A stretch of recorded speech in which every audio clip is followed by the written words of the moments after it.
So, let's just start right in. Today is 11, 18, 19. Okay, so what we're going to do is applications. So we're going to do an application of sine or cosine of x functions. And so I like the tide problem because it's a nice application. If you happen to be sitting at the beach, at the ocean, tide goes out, comes in, but it does that day after day after day, goes out, goes in, right?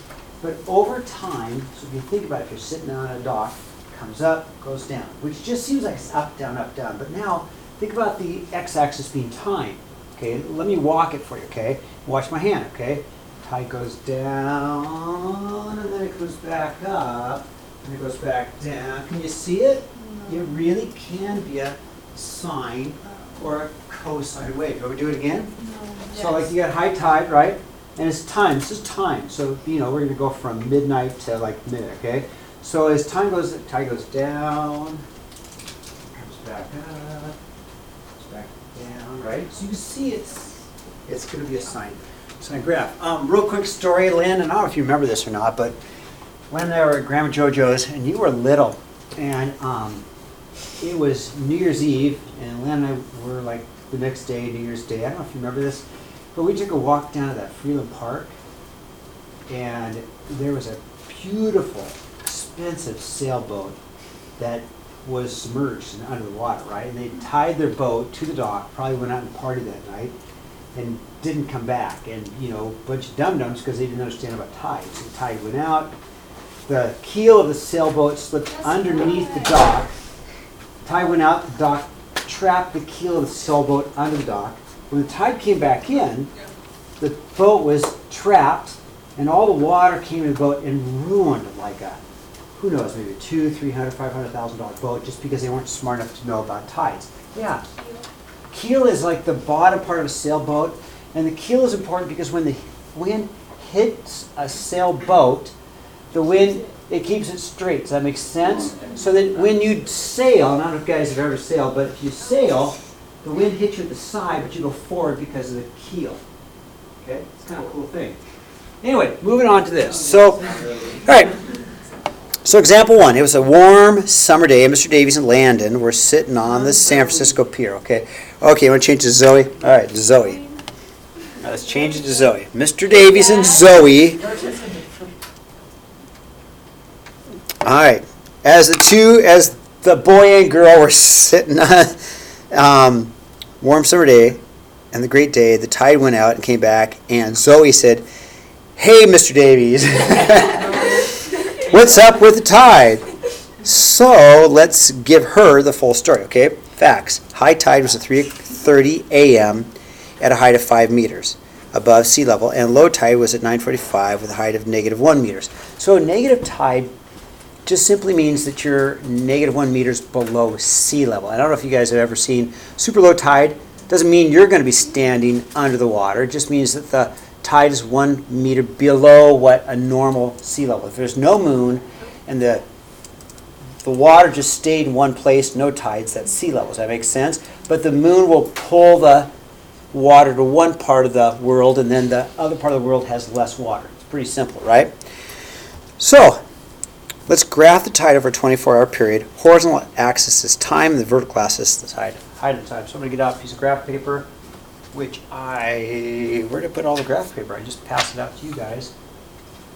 Where did I put the graph paper? Thank you, Landon. So what I'm going to do is I'm going to go and put it on the horizontal axis, because I want to go for a full 24 hours. So I'm just going to go horizontally like this, and I need a ruler. I'm going to start at midnight. So I'm going to go 24 hours. So I'm going to go, if I get a picture of it, I might get an idea of what's going on. So this is worth a lot of points on the test. Okay, so here's midnight. And there's 1 a.m., 2, 3, 4, 5, 5, 6, 7, 8, 9, 10, 11, 12, which is noon. Okay. Now, we're going to stick to military time because it's going to make more sense. I'm not going to call it 1 o'clock in the afternoon. I'm just going to go 1300, 1400. So we're going to go military time, which is 2 o'clock in the afternoon, right? 1500, which is 3 p.m. 1600, which is 4, 17, 18, 19, 20, 21, 22, 23, and 24 is midnight again. So there's one full day. Okay. My tide seems to go up to a height of 5 and down to -1. So this would be my height in terms of meters. 1, 2, 3, 4, 5, and -1. Okay. So I've got my axes labeled. Do you need a second to get caught up? I'll wait for you. Okay. And I want to go a full 24 because it's going to help. It's going to be helpful, okay? If we take our time, it's probably not too bad. Okay. So let's put a couple of points on a graph. I know this. I know that high tide was at 3:30 a.m. and a height of 5. So 3:30, 1, 2, 3, 4, 5. Okay. So at 3:30. I've got a height of 5 meters. And then at 9:45, a height of -1. 9:45, I'll guesstimate where that is. It's right about there, okay? What would be helpful for me is to know when the next high tide happens to be, okay? So first, let's try and figure out when the next high tide is, okay? Next high tide. So that I can get a picture of what I'm doing. Okay, so to get the next high tide, first of all, I got to figure out how much time transpired between high tide to low tide. So let's figure out time. So let's call it a half tide. And that's going to be from high tide to low tide, right? So that's half tide, that's my high tide to low tide. And how many, what's the time? I'm going to go from 3:30 to 9:45. Okay, so 6 hours and 15 minutes. If I want to subtract that, I can go my 9:45 minus my 3:30, which turns out to be 6 hours and 15 minutes. Now at this point, I'm going to change my time into decimals. It's going to help me later, okay? So that's the same thing as a 9.75 minus a 3.5, okay? So it's going to be, really, if I subtract these, it's going to be 6 hours and 15 minutes, right? So it's going to be 6 hours and 15 minutes is a half tide. So it took 6 hours and 15 minutes to go from high tide to low tide. So then let's go another 6:15, right? And go from low tide to high tide, okay? So at 9:45, if I go 6:15, what time is it going to be? Well, we can go and take and add then my 9:45 to that to find out when my next high tide is, right? Because that's going to be the time from low tide to the next high tide, right? If I do it as far as decimals, it's a little bit easier. That's the same thing as a 6.25 plus a 9.75. Are the decimals confusing you? Yeah. Okay. Well, you don't need to do the decimals yet, but think about this. If you're going to go time, you're going to get 6 plus 9 is 15, right? Plus one more hour, right? So how many hours? It's going to be 1,600. Okay. If I add that, that's an hour, right? That's an hour. Plus 15 hours makes 16 o'clock, which is 4 o'clock p.m., right? So does that make more sense to you? 1, 2, 3, 4, 5. Okay, you okay with that? So I'm going to just try and sketch in a curve. So my curve is going to look something like this. And it keeps going, right? High tide, low tide, high tide, low tide, okay? So what I have then is a curve, and what I need is an equation eventually, okay? So before I go much further, help me out here. What is the length, or what is the length of one curve? What's the length of one curve? 9.75. 3 plus. How about 615 plus 615? Wait, what? Because what's the length of a half tide? What's the length of a half tide? 615. 615, right? So this is 615 to here, 12:30. right? And then I got another 615, which is what? 12:30. 12:30, okay? Everybody agree? So a full tide is going to be 12:30, or 12 and a half hours. You okay with me on that? 12 and a half hours. And we need that because eventually we need to find the Wait, frequency. Right? 12.30 isn't 12 and a half hours. It's 12 point... Right, so we're going to do it in time Wait, or are decimals. we still doing it in time or decimals? I like decimals better. How about 12.5, Landon? I like 12.5 better. But 12.3 isn't 12.5. No, but 12:30 is. 12:30 is, right? But See, it gets, yeah. Sorry, 615 plus 615 is, or 6.15 Right. 6.15 is 12.30. Right, so let's change this to a 6.25 plus a 6.25. So 15 is the Wait. fourth or sixth. Okay. It's really confusing going back and forth. Right, so the question is, do you want to do it in terms of decimals or in terms of minutes? That's the hard part. In terms of minutes, 615 makes 6 and a half, right? Makes 12 and a half, right? 12 and a half or 12:30, but decimals are going to work better for us. So like Sky said, 15 minutes is really 1/4 of an hour. Okay, 15 minutes is 1/4 of an hour. So we change it to 6.25. Okay, 6:15, 15 minutes is really 1/4 of an hour. So if we change it to decimals, it's going to get easier, okay? So my full tide is either 12 hours, 30 minutes. So full tide is either 12 hours and 30 minutes, or it's 12.5 hours. Do you see this? Do you see it? It's going to be easier to change it to decimals because eventually we're going to have to divide it by 2 pi. And once we divide it by 2 pi, we're talking about decimals. I'll say it again. We're eventually going to divide it by 2 pi. 2 pi is a decimal. So let's get this in terms of decimals. So that's one full tide. That's the period. Okay, I'm going to write that down. That's my period because I'm going to need that. That's the period of one curve. Okay, now the equation. If we've got that, then the equations here is where it's going to get easier. So A trig B parentheses x minus h plus k. What the heck? And I'm going to highlight that.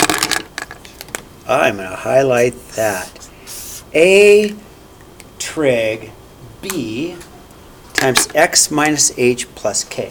Now, I'm going to make my variable t for time instead of x on this equation, okay? And am I going to call this a sine or a cosine? It is a cosine, okay? So it is definitely cosine. The sine looks like this. Cosine looks like this. Do you agree? Yeah, I go with the cosine. So let's start there. So to make our equation, and what's my amplitude? 5. 6. Half of that. 3. 3.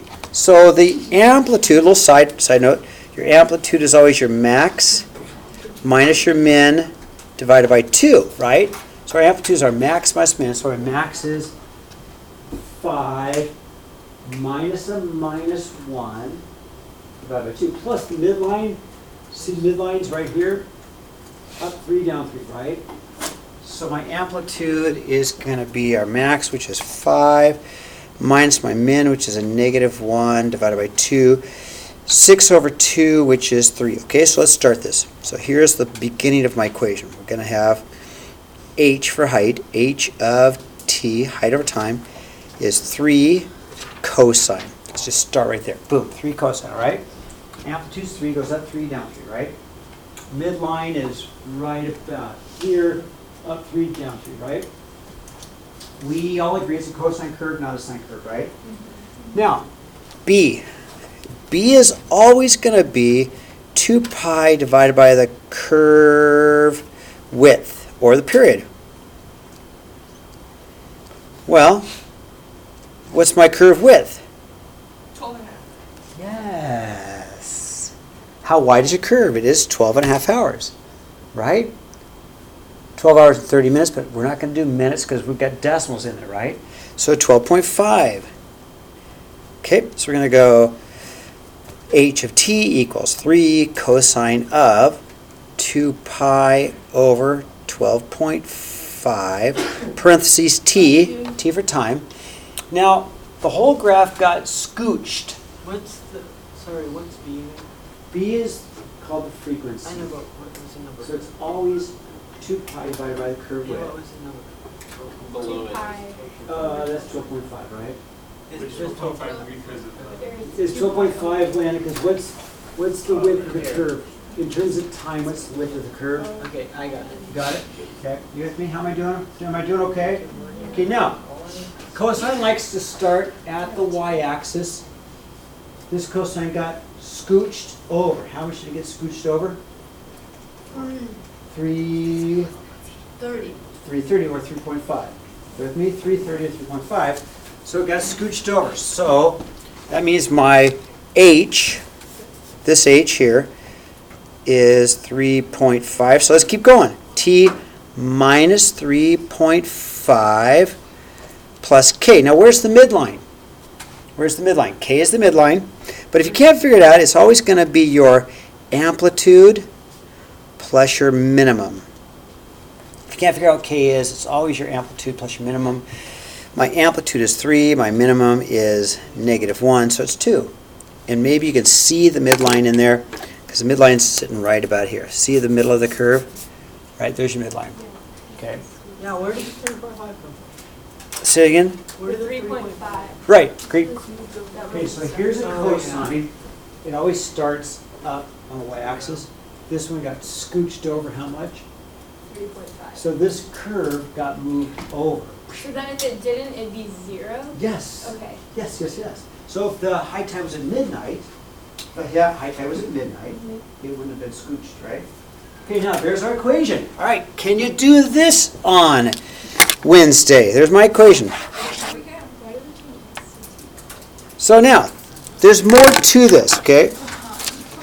So now, we did that. We got the equation. My equation is h of t equals my 3 cosine. And what I'm going to do to make it easier, just what is 2 pi divided by 12.5? And I'm going to try and round this just to make it easier to put in the calculator, because later on we're going to need the calculator. What is this value? And I'm going to try and go to the nearest thousandths. So if I go 2 pi divided by 12.5, I get a decimal about 0.053, 0.503. Okay, that'll help me. Instead of this number, let's just use the decimal equivalent, okay? So let me write that in here. 0.503 parentheses t minus. Is there a way to simplify that? What do you mean simplify that? T minus. No. Well, we could bring it in, but I don't want to. 3.5 plus 2. Okay, here's my equation, right? Okay, when's the next high tide? We know that already. When's the next high tide? We already did that. The next high tide we said was when? 1600, right? Or 4 o'clock p.m., right? So the next high tide is 1600 or 4 p.m., right? Next low tide, well, to get the next low tide, we'll take our low tide time, and our low tide was at 9:45, right? And I'll add. Wait, when you put in 9.75? Yes, you're ahead of me, as always. So here's my low tide. It takes 12 and a half hours to go from high tide to high tide, or it takes 12 and a half hours to go from low tide to low tide. These are my low tides, right? Low tide. Okay. So then, I like what Kaiwa said. That's the same thing as 9.75 plus 12.5, because it's easier to add decimals than time, correct? So then I get what? 9 plus 12 is 21, but I'm really going to get a 22.25, right? I get a 22.25. Let's see, 22.25. What's that in terms of military time? Like 11 o'clock. 11:15, isn't it? Yeah. So we've got it 11. It's 10. Is it 10? Minus 2 is 10. Yeah. 10:15 p.m. is next low tide. Okay. Now, Landon owns a sailboat with a 2-meter keel. When should he have his boat away from the pier? Okay. Or Zoe owns the boat. So here's, if I take a look at my original picture, right? Do you see where this is? Okay. So if I look at this picture right here, within this time, Zoe's going to lose her boat. Like that boat on New Year's Eve, right? So if she doesn't get her boat out, she's going to be in trouble. So that means she's got to have her boat out around 7 to about 13 point maybe 5. But Ben, what if we could put this on the graphics calculator and see it better? Because these will graph these. So if I'm going to put this on my graphics calculator and graph it, well, first thing I need to do is make sure my mode is in what mode? Radian, Yes, how come? because we are talking about radian. Well, it actually has to do with the fact that your x-axis in terms of time, which is numbers, not degrees. Degrees wouldn't make any sense, would it? No. Right? And plus you saw a 2 pi in there, didn't you? That's another reason. So I'm in radians. What should my window be? Well, probably I can go from 0 to 24. You okay with that window? 24 hours. Let's see. Scales by 1 is fine. Probably -2 to probably a height of maybe 6. That way I see a little bit more of it, right? I go to y equals. Wait. Go back to my window. Okay. 0 to 24, 24-hour period, right? I went -2 to 6 so I can see all of it, and then I'm going to put my, So I'm going to go to my y equals, I'm going to go 3 cosine, and I'll use that decimal. It's just easier to put the decimal in. What was that decimal? 0.503. 0.50. Thank you, Mikhaila. Parentheses, x minus 3.5 parentheses, I think parentheses again, plus 2, right? Yep. Let's see what it looks like. Hey, that looks like our tide, doesn't it? There it is. Now, let's put Landon's boat in the water. So y equals 2. Y equals 2. I'm going to go y equals 2 because that would represent his keel of his boat, correct? Let me graph that. And there's Landon's keel. So if we want to know exactly when Landon should get his boat out of the water, we can go to the calculate intersect. You okay with that? Am I going too fast? Okay. Go backwards. I put in the cosine. I put in the 2. There's Landon's keel. Graph. Now if I go to second calculate to intersect, I want to find out when he's in trouble, or she, when Zoe's in trouble. Okay, enter. So if I go to my intersect, the boat is in trouble right about here. So at about 6.6 or about 6:30, okay? 6.6 or 6:36. So at about 6.6, that's same as 6:36 a.m. The boat's in trouble. When else is the boat in trouble? Intersect. Am I going too fast? Let's get the other intersect. Right about there, there, and about 12.9. So 9 times 60. What's 9 times 6? 9 times 6. 48. 96. So at 12, No, it's 72. 9 times 6. 54. What? This is about the time Landon or Zoe should get their boat. They can go back out and like get back on the boat, bring it back into the harbor. Okay. So you got to get out during these 2 times. Okay, that's p.m. It looks like one more time that you guys better be careful. And so the second place is like, okay, wait a minute, don't go to that party yet, because you're in trouble if you leave your boat. So if you're at that fun function, 19, so 7. so 7.4, 19.4, which is 7. 4 times 6, 24. 7:24 p.m. You better get your boat back out. Okay? How's that? Thumbs up? Hard problem, okay? So I've got some homework.